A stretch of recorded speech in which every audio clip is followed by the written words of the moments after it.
You've been looking for it, haven't you? Everybody is. I see them through the window of my porch. Young people, middle-aged people, even the ones with grey in their hair, all of them rushing. They look at me sitting here in this rocking chair with a glass of cold water and a worn-out book, and they think I've found some hidden fountain. They stop me at the grocery store. They ask, Arthur, what's the trick? What's the magic pill for 88 years of a smile like that? Is it the vitamins? Is it the clean mountain air? I usually just chuckle. I tell them I eat my greens, and I walk to the mailbox twice a day. They nod, they write it down, and they go on their way, satisfied with a shallow answer. But you stayed. You're still listening. So I'm going to give you the truth, and I'm going to give it to you straight, because at my age, I don't have the luxury of wasting breath on lies. The secret to a long life isn't in your lungs or your heart. It's in your will.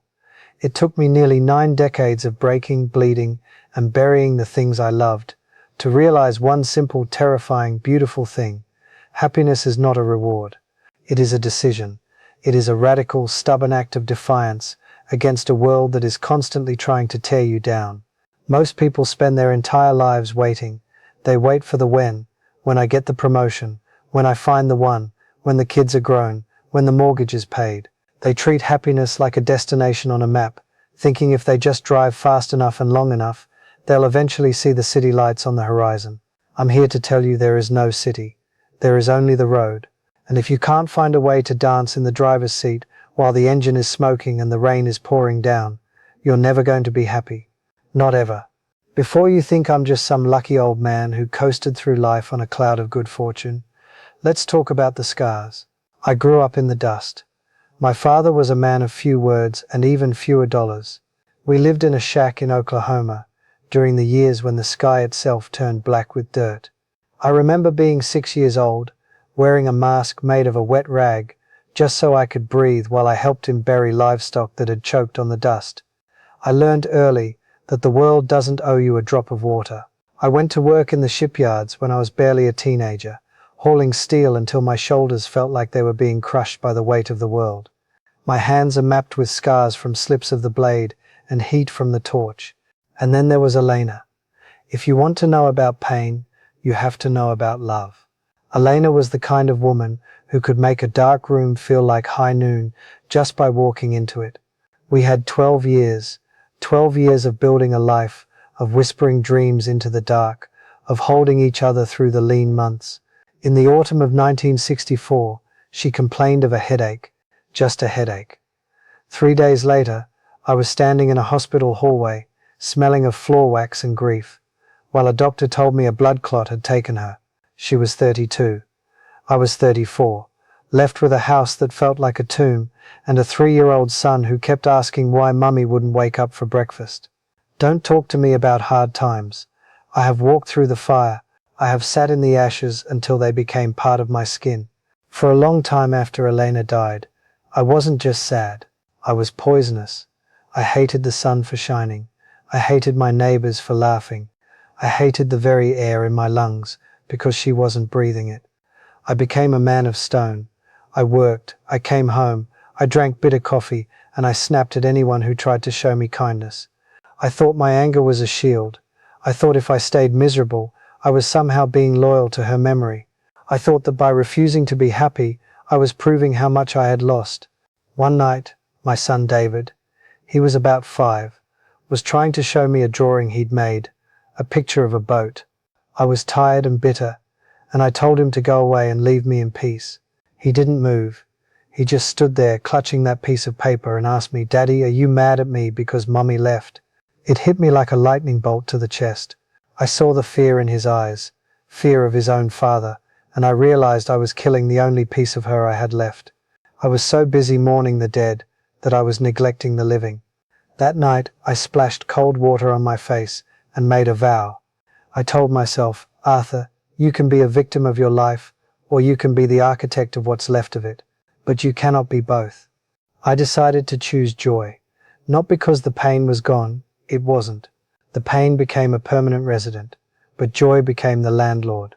I started small, one thing a day to smile at, even if I had to force it: the steam rising off my coffee, the wind in the oaks, the way David's hair stood up in the back when he woke up. I learned that happiness isn't a feeling, it's a muscle. And if you don't exercise it when things are hard, you won't have the strength to use it when things are easy. The second lesson came later. Stop living your life for the people in the front row. When I was 62, long after I'd accepted I'd be alone forever, I met Sarah. She was a poet, loud, full of life, with a laugh that sounded like gravel and honey. She was 15 years younger than me and had seen more of the world than I ever had. When we decided to get married, people talked, family, co-workers, even folks at church. They whispered about age gaps and propriety and late life crises. For a while, I let it get to me. Then Sarah looked at me and said, "Arthur, are you living in their heads or are you living in this house with me?" That was the truth. The opinions of others are ghosts. They have no substance unless you give them your blood to drink. I spent 26 years with Sarah, the loudest, brightest, most unapologetic years of my life. If I had listened to the whispers, I would have spent them sitting quietly, waiting to die of boredom. Sarah passed away 4 years ago. I'm alone again in this big house. My joints ache when the weather shifts. My eyes aren't what they used to be.